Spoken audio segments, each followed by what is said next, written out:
Hey, muy buenas noches a todos. Deseo de tu corazón que el amor de Cristo Jesús esté con todos ustedes. Amplexus in Cristo. Dios les bendiga mucho y sean bienvenidos esta hermosa noche a lo que es nuestro estudio y devocional bíblico sistemático y expositivo de la palabra de Dios en base a 1 Tesalonicenses capítulo 5 versículo 23, lo que hemos titulado Santidad Final.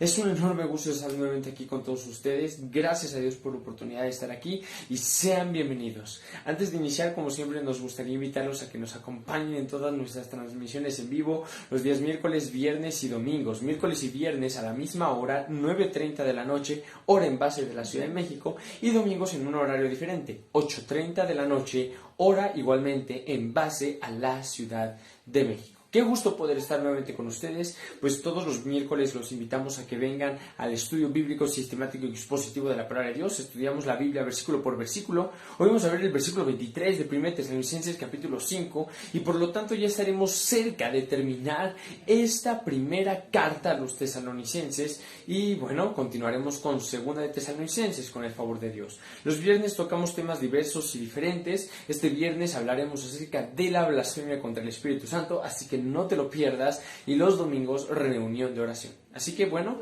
vamos a iniciar esta noche como siempre haciendo un par de invitaciones y sugerencias. Antes de iniciar nuestra transmisión, te recomendamos que puedas tener la palabra de Dios allá a la mano junto a ti para poder hoy abrirla junto con nosotros en 1 Tesalonicenses capítulo 5 versículo 23, y también puedes tener una hoja, libreta, pluma, lápiz, cualquier cosa que te pueda ser útil para anotar. Igual invita a tu familia a ver esta transmisión junto contigo esta noche y ayúdanos a compartir esta transmisión en tus redes sociales con el único fin y objetivo de alcanzar a más personas por medio de la palabra de Dios. Dicho eso, pues comenzamos. Pues vamos a iniciar ahora sí ya aclarando que lo que hoy vamos a estudiar es la palabra de Dios, no es la palabra de Pablo. Si bien Pablo fue el que escribió el 1 Tesalonicenses, no son únicamente las palabras de Pablo, es la palabra de Dios dada a su siervo, el apóstol Pablo, para poder bendecirnos a nosotros hoy en día. Entonces creemos nosotros en la inspiración plenaria y verbal de las Sagradas Escrituras, por lo tanto toda la Escritura es inspirada por Dios. Y si toda la Escritura es inspirada por Dios, la Biblia es perfecta de principio a fin. Desde Génesis hasta Apocalipsis, la Biblia es infalible, inerrante, fiel, verdadera, fidedigna y totalmente cristocéntrica. Y bueno, qué bendición el que hoy podamos tenerla en nuestras manos. Y bueno, creemos que la suficiencia de la palabra de Dios es verdadera. No necesitamos nada más que la palabra de Dios. Dicho eso, pasamos a la lectura de esta noche. 1 Tesalonicenses capítulo 5, versículo 23, dice: Y el mismo Dios de paz os santifique por completo, y todo vuestro ser, espíritu, alma y cuerpo sea guardado irreprensible para la venida de nuestro Señor Jesucristo. Es hermoso este texto. Tú recordarás el contexto de lo que hemos estado hablando en los últimos 10 estudios bíblicos, que vimos justamente la semana pasada, el último de estos 10 estudios, en el que hablamos acerca de exhortaciones prácticas que da Dios para la vida del creyente, para la vida diaria y cotidiana de un creyente, y vimos esos 10 puntos que nos exhorta que debemos de llevar a la práctica en nuestro diario vivir. Y justamente terminamos con eso en el versículo 22, cuando nos dice: absteneos de toda especie de mal. Y justamente pues ya tenemos ahora aquí en el versículo 23 un cambio de tema. Hay como un pequeño cambio en la dinámica de lo que nos está hablando la palabra de Dios, y ya no tenemos como tal unas instrucciones prácticas, no tenemos imperativos, no tenemos órdenes o instrucciones de cómo debemos vivir nuestra vida. Ahora lo que tenemos aquí es una revelación diferente, es algo que nos enseña una verdad muy grande, y esta verdad de la que estamos hablando en esta ocasión es la santidad, la santificación, la vida santa del creyente. En el orden de la salvación, después de que somos salvados, lo cual involucra la predestinación de Dios, el llamado de Dios, la justificación de Dios para con nosotros, entre otras cosas, después de ser salvados, venimos a vivir una vida de santificación. ¿Qué es lo que quiere decir esto? Que en el momento en el que somos salvos y en adelante, nuestra vida deja de ser como era antes, y ahora pasamos a un proceso de santificación, un proceso que dura prácticamente toda nuestra vida. Y la santificación es algo que termina en el instante en el que nosotros morimos y vayamos con el Señor. Es por ello que la santificación dura toda nuestra vida. Pasamos a un proceso de vida en el que cada día tenemos que irnos santificando más, creciendo en santidad, siendo más santos. Y vemos que esto es un tema constante a lo largo de las Escrituras. Por ejemplo, en Hebreos nos dice, ¿no? Sin santidad nadie verá al Señor. Pedro nos dice, sed santos porque vuestro Padre es santo. Jesucristo mismo nos enseñaba esta verdad. Y encontramos este tema de la santidad o de la santificación de una forma bastante frecuente a lo largo de la Escritura. Y es algo muy importante en nuestras vidas como creyentes, porque desde el día en que somos salvos hasta el día en que morimos, estamos en una etapa constante de santificación. ¿Y qué es lo que nos enseña aquí la Biblia acerca de la santificación? Porque solemos tener a veces, de una forma, a veces por ignorancia de verdad, pero solemos tener una idea equivocada de lo que es la santidad y de lo que es la santificación. Solemos asociar la cuestión de ser santos con la perfección. Y entonces decimos, bueno, una de dos. O nos creemos muy santos y por lo tanto creemos que somos perfectos, y hay gente que cree eso, que son santos y como son santos son perfectos y en ellos ya no hay pecado. Mal, eso no es bíblico, eso no está en la palabra de Dios. La santidad no es perfección en el sentido de que si yo soy santo entonces en mí ya no hay pecado. Claro que hay, el pecado mora en nosotros y cada día por eso enfrentamos esa lucha entre el espíritu y la carne. Por otro lado también se suele pensar que como la santidad es perfección, entonces ninguno de nosotros somos santos. Pero esto tampoco es bíblico, porque a lo largo de las Escrituras Dios habla acerca de su pueblo, Dios habla acerca de la iglesia y se refiere a ellos como santos. El mismo apóstol Pablo se dirige a las iglesias que estaban en diferentes partes del mundo como santos, los santos de Jerusalén, los santos de Corinto, los santos en Roma, los santos aquí y allá. Entonces esto tampoco tiene ninguna concordancia verdadera. La realidad es que la santidad representa llevar una vida diferente, llevar una vida distinta a la de todos los demás, llevar una vida apartada y separada para Dios. Una vida que podamos de alguna forma tenerla reservada nada más para Dios y su servicio. Por lo tanto, la santidad no significa ausencia de pecado. Porque mucha gente puede pensar, sí, es que yo soy santo porque no peco. No, no, no. De hecho, justamente tenía en mente el versículo que pone nuestra hermana Cintia en estos momentos. No podemos decir que no tenemos pecado. Es más, justamente añade después el versículo 10 de 1 Juan capítulo 1 y dice, si alguno dice que en él no hay pecado, el tal es un mentiroso y hace a Dios mentiroso. Entonces, la santidad no quiere decir que nosotros no haya pecado. La santidad no es una ausencia de pecado. La santidad es un llamado a llevar una vida apartada y reservada única y exclusivamente para Dios. Una vida en la cual podamos rendirle culto a Él. Una vida en la cual podamos entregarnos a Él de una forma total. Eso es lo que la santidad es. Y ahora, otra cosa muy importante entender de la santidad es, ¿qué tenemos que hacer para ser santos? ¿Qué tienes que hacer tú para ser santo? Porque solemos pensar, de alguna forma, hermanos, estamos muy arraigados por nuestra naturaleza humana a querer ser los protagonistas de todo y a querer de alguna forma tener iniciativa y tener como que participación en la obra divina. La realidad es que con respecto a la santificación, nosotros como tal no podemos hacer de una forma directa nada, porque la santidad no proviene de nosotros. Ahorita vamos a aclarar un punto respecto a esto. La santidad no proviene de nuestras vidas. No puedo yo producir santidad en mi persona. Yo no puedo hacer por mi propia voluntad que yo sea más santo de lo que ayer fui. Yo no puedo, no depende de mí el crecimiento en la santidad. Entonces, ¿de qué depende? Muy bien, por eso tenemos que estudiar hoy el versículo 23 de 1 Tesalonicenses 5. Dice, y el mismo Dios de paz. Y aquí hacemos una pequeña pausa, porque aquí tenemos algo de teología propia que nos está enseñando una característica muy intrínseca de nuestro Dios. Dice, el mismo Dios de paz. Dios es un Dios de paz. Y este no es el tema de esta noche, pero es importante notar de la forma tan bella en la cual Pablo se está refiriendo aquí acerca de nuestro Dios. Dios es Dios de paz. Y es algo hermoso. Es algo bellísimo que no es el tema de esta noche, pero si tú quieres estudiar la paz de Dios y la paz que Dios otorga, vas a poder darte cuenta cómo verdaderamente es cierto y verdadero cuando decimos Dios es un Dios de paz. Pero más adelante dice, y el mismo Dios de paz os santifique por completo. Es la santidad que nosotros tenemos, la cual proviene de Dios y no de ningún hombre. Es Dios el que hace la obra de la santificación, es Dios el que nos hace santos, es Dios el que nos santifica, es Dios el que cada día nos ayuda a crecer en santidad. Y lo bello de esto es que tú recordarás el contexto de lo que hemos estado viniendo hablando. Tú recordarás, espero, 1 Tesalonicenses capítulo 4, versículo 3, que nos dice, esta es la voluntad de Dios para con nosotros, nuestra santificación. La voluntad de Dios para con nuestras vidas es que seamos santos. Y la voluntad de Dios es aquello que Dios establece, es aquello que Dios anhela, es aquello que Dios quiere y es aquello que Dios va a hacer.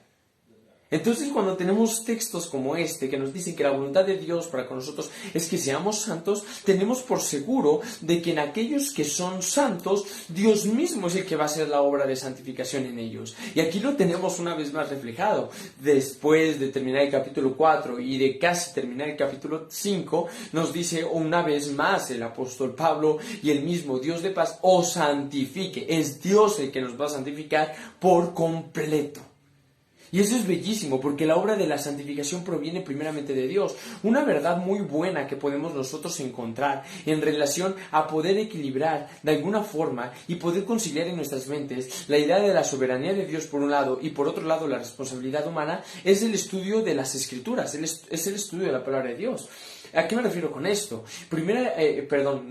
Sino más bien el Evangelio de Juan, capítulo 17, nos narra la oración sacerdotal de Jesús por nosotros. Y en esa oración sacerdotal podemos encontrar algo muy interesante. En la oración sacerdotal de Jesús por nosotros podemos ver que Jesús ora de una forma en el versículo 17 diciendo Padre, o sea, Jesús pidiéndole al Padre, a Dios Padre, diciéndole Padre, santifícalos en tu verdad. Una vez más, tenemos este punto principal, que es que la santidad proviene de Dios. Jesús no oró, Padre, que se santifiquen. No, Jesús oró, Padre, tú santifícalos. Porque la obra de la santificación no depende de nosotros. Nosotros no somos los que producimos la santidad. Es Dios quien hace esta obra. Y Jesús una vez más nos recuerda, orando por nosotros y diciéndonos, Padre, santifícalos en tu verdad. Pero no se queda aquí el versículo, sino que nos añade y nos dice el medio por el cual podemos ser santos. Y nos dice, tu palabra es verdad. Entonces tú y yo vamos a ser santos por medio de la obra de Dios. Pero Dios, así como ha establecido y decretado en sí mismo todas las cosas, también Dios ha establecido los medios por los cuales podemos ser santos en este caso. Y este medio que podemos encontrar aquí tiene que ver con la responsabilidad que tú y yo tenemos de estudiar las Escrituras. Porque Jesús dice, Padre, santifícalos en tu verdad, pero Jesús añade y dice, ¿cuál es tu verdad? Tu palabra es la verdad. Entonces, por mucho que Dios quiera santificarnos, por ejemplo, si tú no lees la Escritura es un medio de gracia para santificar nuestras vidas. Tú no vas a ser santo, porque si bien Dios quiere, y esa es la voluntad para con nosotros, que seamos santos, también ha establecido los medios por los cuales esto puede ser posible. Y nos está diciendo, por medio de la palabra, tu palabra es verdad. Padre, santifícalos en tu verdad, tu palabra es verdad. Y entonces, es ahí donde nosotros podemos comprender y entender que Dios es el que hace la obra de santificación en nuestras vidas, pero asimismo Él ha establecido los medios por los cuales podemos ser santos. Por ejemplo, el matrimonio es algo muy hermoso, es muy precioso, porque además de la unión física de dos personas en amor, en cariño, en protección. Además de eso, Efesios 5 nos cuenta de que es la voluntad de Dios que a través del matrimonio el esposo santifique a su esposa. Entonces es algo bellísimo, porque una vez más tenemos 1 Tesalonicenses 4:3 que nos dice que la voluntad de Dios para con nosotros es nuestra santificación, por supuesto que sí, pero una vez más nos deja un medio por el cual esto puede ser posible, ¿no? Y nos habla, por ejemplo, Efesios 5, que también el matrimonio es un medio por el cual nosotros podemos crecer en santidad con el Señor. Y tantos más hay como estos, ¿no? La comunión con la iglesia, la comunión con los santos, por lo tanto, la oración vital para poder estar en santidad delante de Dios, el poder vivir apartados para Él. Y una vez más, todo esto involucra también el poder alejar nuestras vidas de los deleites y placeres de este mundo, así como también del pecado. Por ejemplo, 1 Tesalonicenses 4:3, claro que dice que la voluntad de Dios es nuestra santificación, pero inmediatamente nos habla acerca de la inmoralidad sexual y nos dice que os apartéis de fornicación. Cada uno sepa tener a su esposa, a una sola esposa, cuidándola, y nos empieza a hablar acerca de la moralidad. Entonces, hermanos, es muy importante esto. Es muy importante esto para nuestras vidas.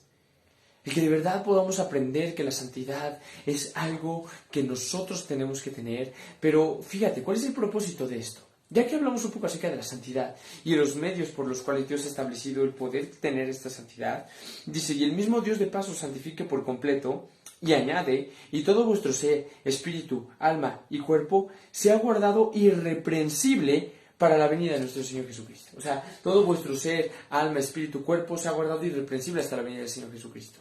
¿Por qué? Porque ya vimos al principio y citábamos al principio, Hebreos capítulo 12 nos dice, sin santidad nadie verá al Señor. Entonces, aquí nos está expresando un principio similar, porque nos dice que tenemos que ser santificados por Dios para que al final de nuestros días nos presentemos delante de Él de una forma irreprensible. Pero una vez más, aquí quiero señalar un punto muy importante.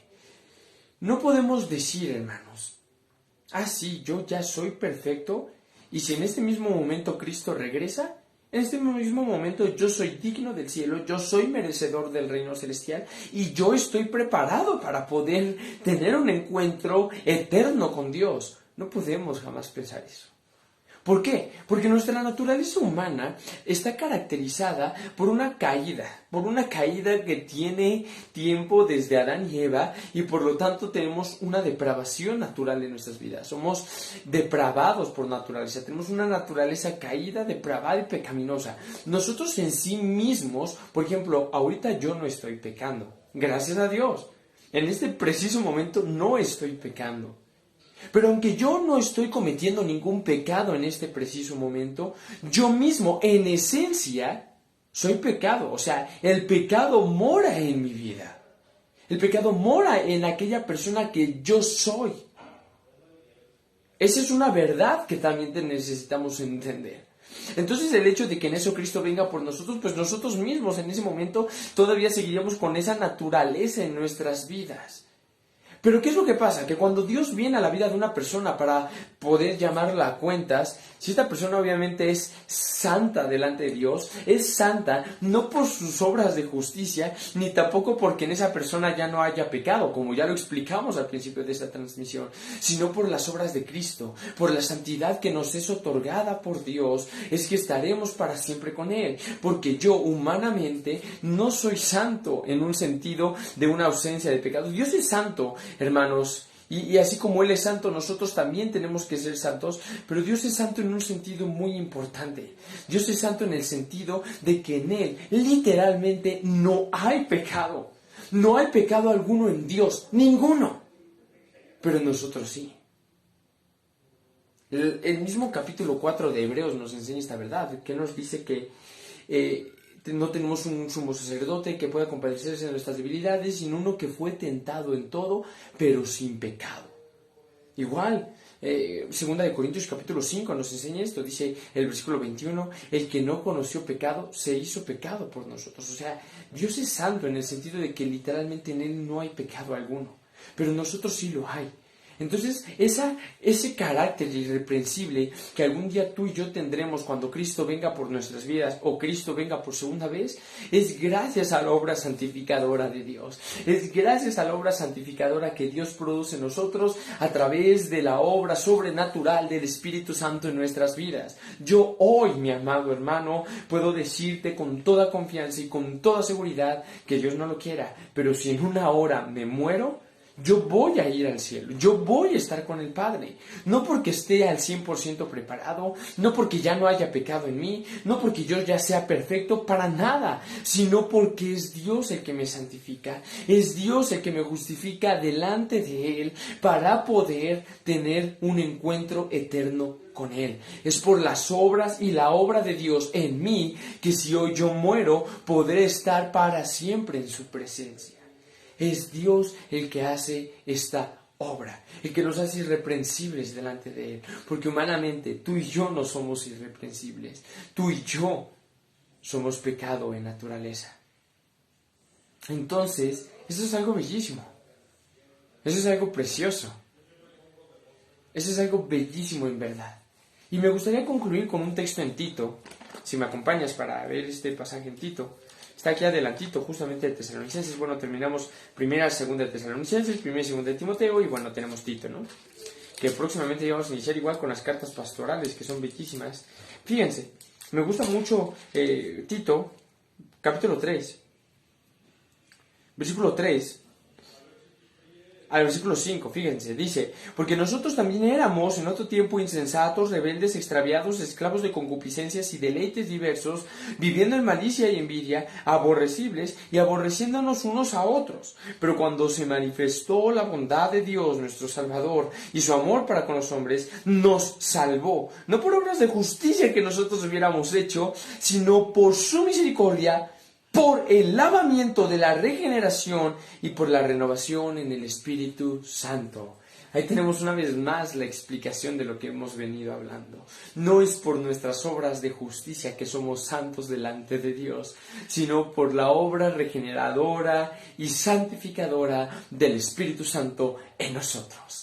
Eso es bellísimo, mis hermanos. Entonces, una vez más, podemos unirnos a la oración de Cristo y poder decir: es cierto, Padre, santifícanos tú.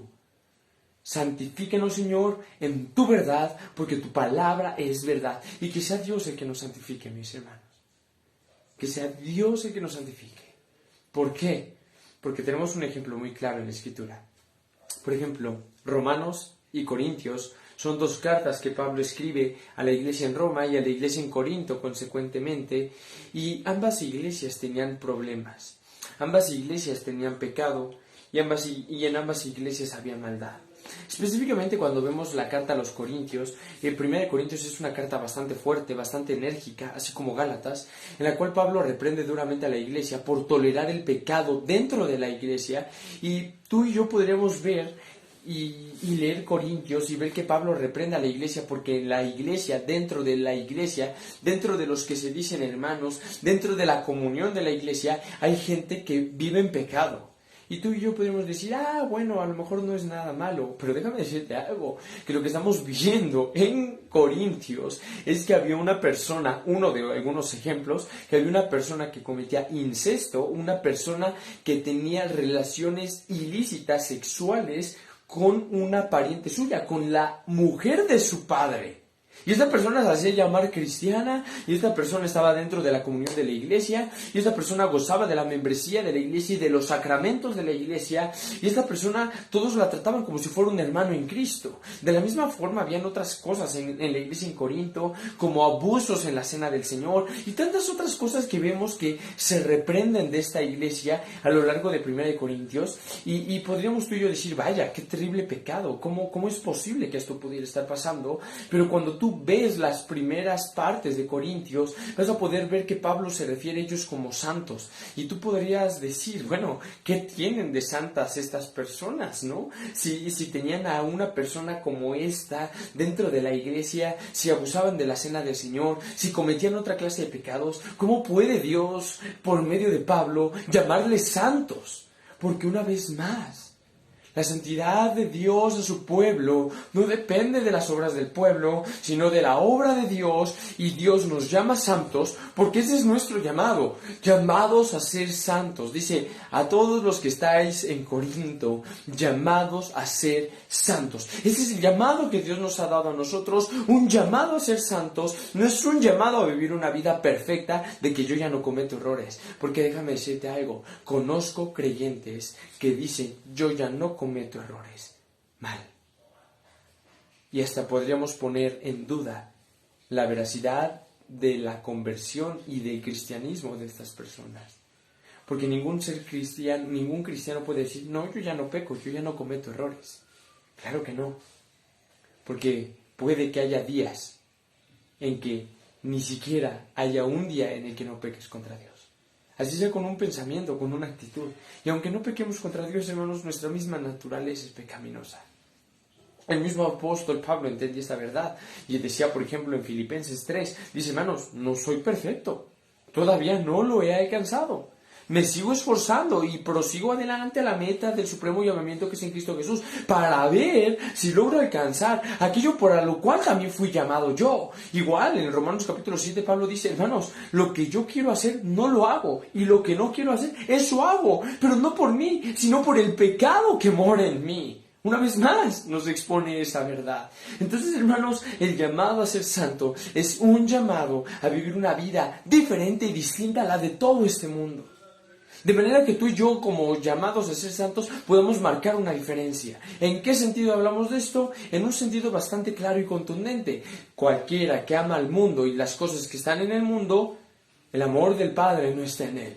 Una vez más, 1 Juan capítulo 2, versículo 17 nos enseña esto, y después tenemos a un Santiago 4 que nos dice, la amistad con el mundo es enemistad contra Dios. Tenemos que llevar una vida diferente, una vida distinta a la de todos los demás. Romanos 12:2, no os conforméis a este siglo.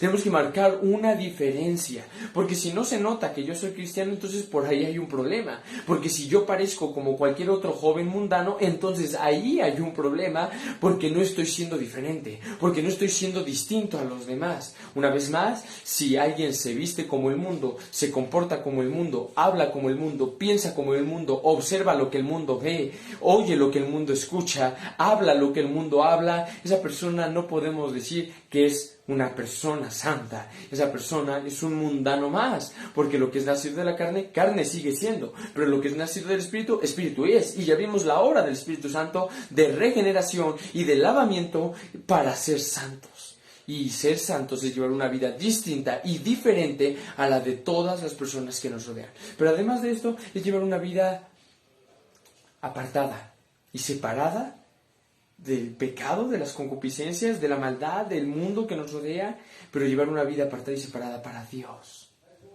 Para Dios, para dedicarnos a Él, una vida reservada para servir, amar, glorificar a Dios. Y Dios ha establecido los medios por los cuales tú y yo podemos ser santos: la oración, la comunión con los santos, los sacramentos que Dios dio a la iglesia, la lectura de su palabra, entre otras cosas que Dios ha proveído para que nosotros sigamos creciendo en santidad. Y como dice el último capítulo de Apocalipsis, el que sea santo, santifíquese todavía. Entonces, hermanos, a santificarnos. ¿De qué forma? A través de la obra de santificación que solamente Dios puede hacer en nuestras vidas. Que Dios les bendiga mucho. Espero que les haya sido de mucha bendición el estudio bíblico de esta noche. Primero Dios, dentro de 8 días los esperamos. Vamos a estudiar el versículo 24, que básicamente vamos a concluir con esta parte final, exaltando la soberanía de Dios, porque nos dice: fiel es el que os llama, el cual también lo hará, entendiendo de que Dios que nos llama a hacer su voluntad, Él es el mismo el que va a hacerlo, porque entenderemos lo que dice Filipenses 2, que Dios es el único que produce el querer como el hacer por su buena voluntad.